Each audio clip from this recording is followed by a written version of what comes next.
All right, well, hello everyone. Just wanted to do a quick tour of my SimRig here. Now, there's been some upgrades in the past couple of weeks, so excuse the mess, and I still need to do some cable management here. But we'll go through everything that I have. I'll talk to you about what I think of it and whether I think it was a good purchase or not. So just going from right to left here, so I have my Logitech peripherals, which I honestly don't use that much. I tend to use most of my controls through my button boxes right here, and obviously all the buttons that I have on my steering wheel. I can talk about the setup later and how everything is assigned. Next to that, I have my H shifter, which is the Ace HH shifter. And this one is actually pretty cheap, and I'm sure there's tons of reviews on it online. And I wasn't really doing much of manual driving that much, but I decided to go for it just to try it out. And it actually feels pretty nice. It's not that bad at all. However, I do tend to use it more as a handbrake just by switching it like that, and I assign this motion of a sequential shifter backwards as a handbrake, which I know is not like very practical. But again, I don't do that much of rally cross racing. And I do have my sequential shifter right here from Heusinkveld. So that's the one that I tend to use as a sequential shifter. This is the controller for the butt kicker module, which is actually right there at the bottom. And obviously got my Heusinkveld pedals over there, which is one of the best purchases I've ever done in this rig. They're really awesome. Never had any issues with them. Owned them for a little over a year now. No squeaks, no rattles, nothing gets loose. It's really built well. It feels amazing to drive every day. Now, next to that, I have my button boxes here, which are attached to my SimLab P1X through an ASR button box mount. This is from Advanced Sim Racing from Montreal, Canada here. And it's pretty cheap. I think it was like 28 bucks or 30 bucks. And it comes with this little aluminum extrusion here, which you can tilt, move forward, backwards. And obviously it's got two of those mounts to put in your button boxes on. Now, the one on the right here doesn't really attach with anything from the back, so I had to use a double-sided tape just to stick it on. Same for my safety switch here for the Simucube 2. Right next to that, I got this Sim Racing for You button box. I'll leave a link in the description down below. They're really great. They have a lot of illuminated boxes, and they have that kill switch here for the ignition, which is really awesome. I really like that, and a big start-stop engine button here. Brake bias if you want to use that. I tend to use more the one that I have on my wheel. And I have a couple of wheels which I'm going to talk about as well. But moving forward, here I got those couple of vents, one on the right, one on the left, and those are one of the cheapest and best mods I've done to my SimRig. So that was basically an air duct for a car that I bought from eBay, and I just tend to cut it in half, and at the far end of each half I just have a USB fan that's mounted on the back here, just with a duct tape basically, and that's a USB fan right here. And if I'm driving and I'm feeling hot, I can just reach out, plug this USB in, and now I have cool air coming in from outside from both sides here to keep me cool. And that really helps me out with long races if you tend to get sweaty. Really a cheap upgrade. This was all in all, I guess, around 18 or 20 bucks. I got this duct for like 10 bucks, and the USB, I think, no, maybe closer to 28 bucks Canadian. So that was really, really cheap, but one of the best upgrades that I've done. Okay, now I am obviously using a SimLab P1X, and attached on this one is a Simucube 2 Pro. I like to have my field of view set up in a way that's very, as much as I can, realistic. I do use a lot of VR though in most of my races, but to get that field of view, I wanted to mount my Simucube, which is something that I don't see a lot of people do, especially on YouTube.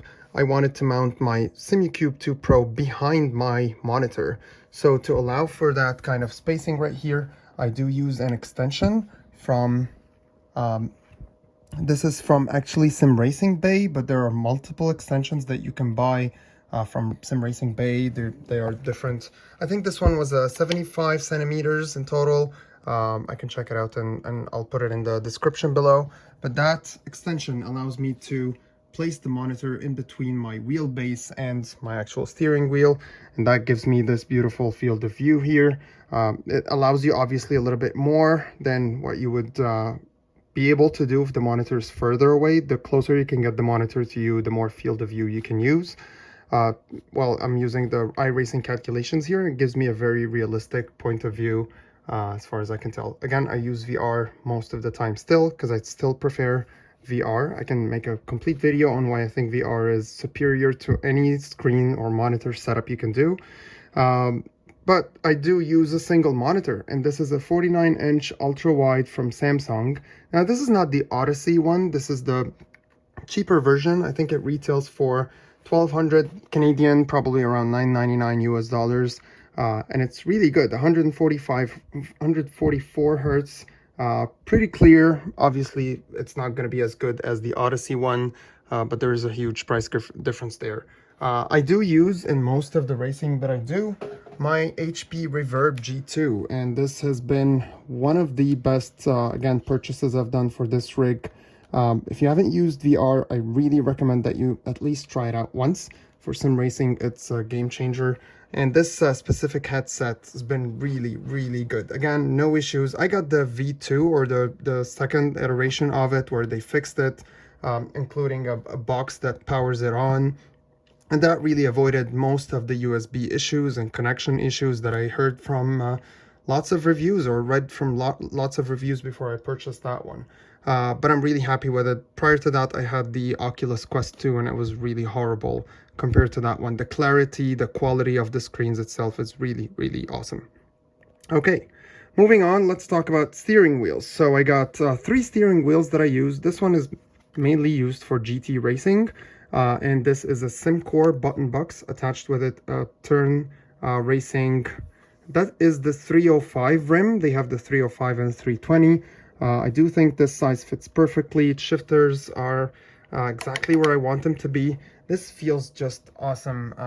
There are tons of reviews on them online. Again, I think one of the best ones to talk about is Boosted Media, and they made a full-on review on this one. I'm just giving you quick impressions of what I feel. The buttons really feel awesome. Everything is clicky and amazing. Even the linear buttons that don't click, you know when you pressed on them, you know what they do. And it's really awesome. All the knobs, the quality of this thing is second to none. I'm yet to see a wheel that actually looks and feels that good. The build quality is amazing, and even just working with George to create and customize the way you want is awesome. So this was again from SimCore, obviously. Branding is over there, and the rim is from Turn Racing. Now again, shifters are, I tried a bunch of shifters. I tried the Asher Racing, which is actually pretty good. I also have a couple of other steering wheels. I use the Cube controls. This is the Formula Sport one. This one doesn't light up, and I like that about it because lots of people complain about lighting up.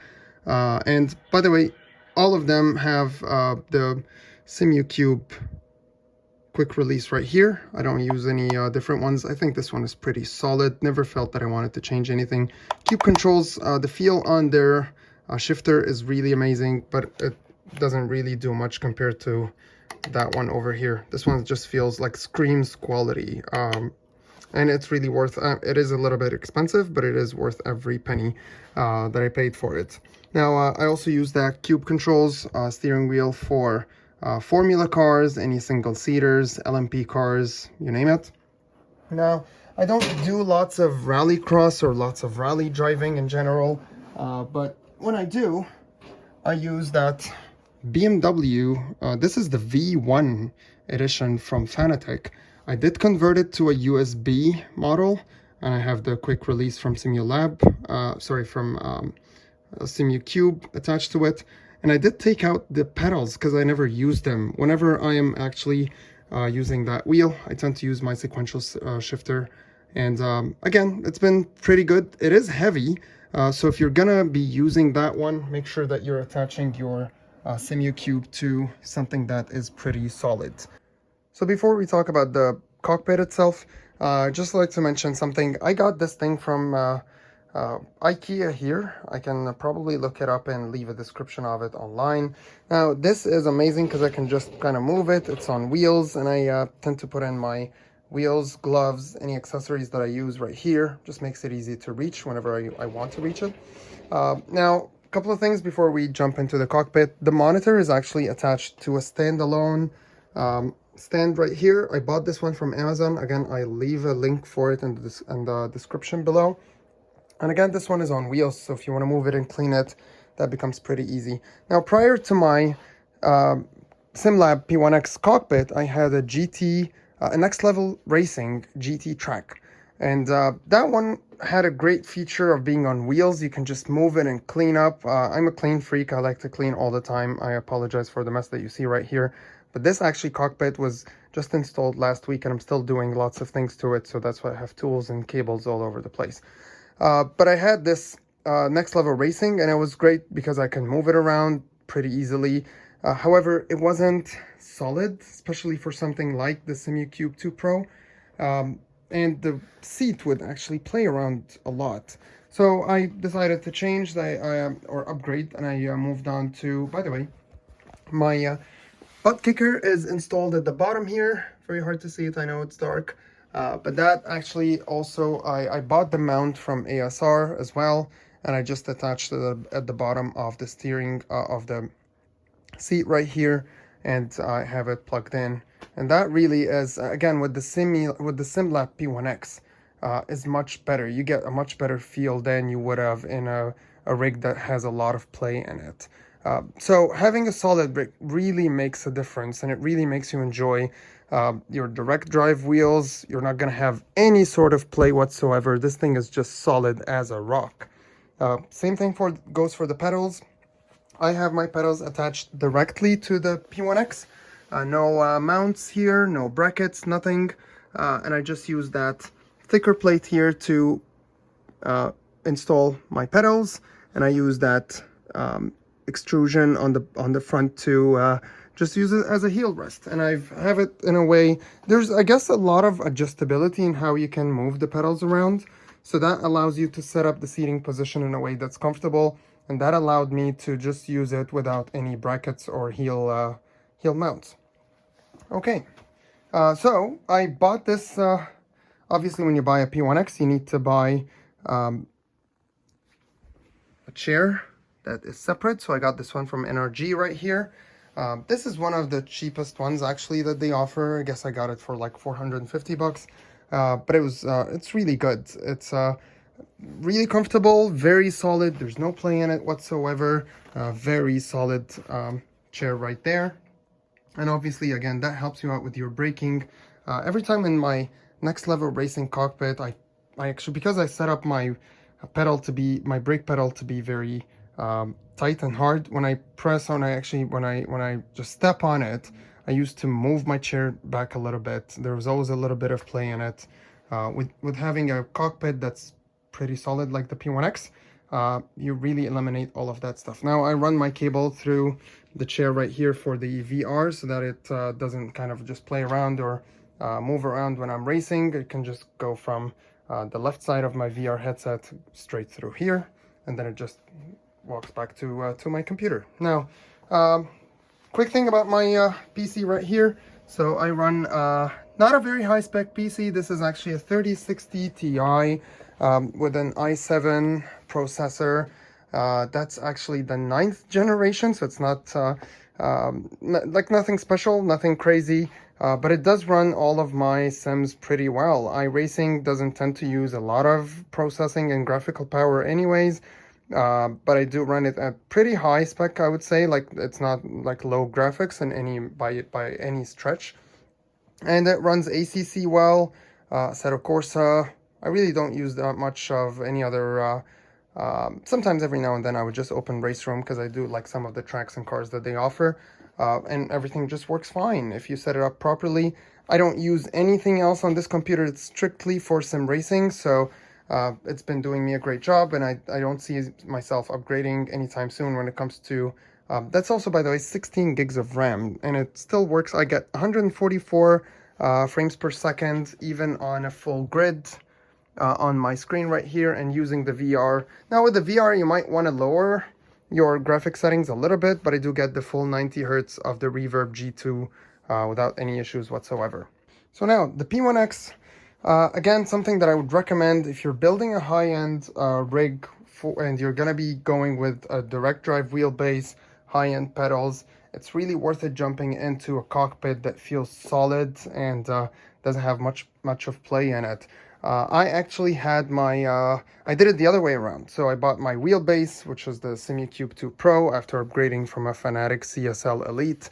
And I bought my pedals, and then after attaching everything to the Next Level Racing GT track, which was kind of okay, I realized there was tons of play. I couldn't run my force feedback the way I wanted.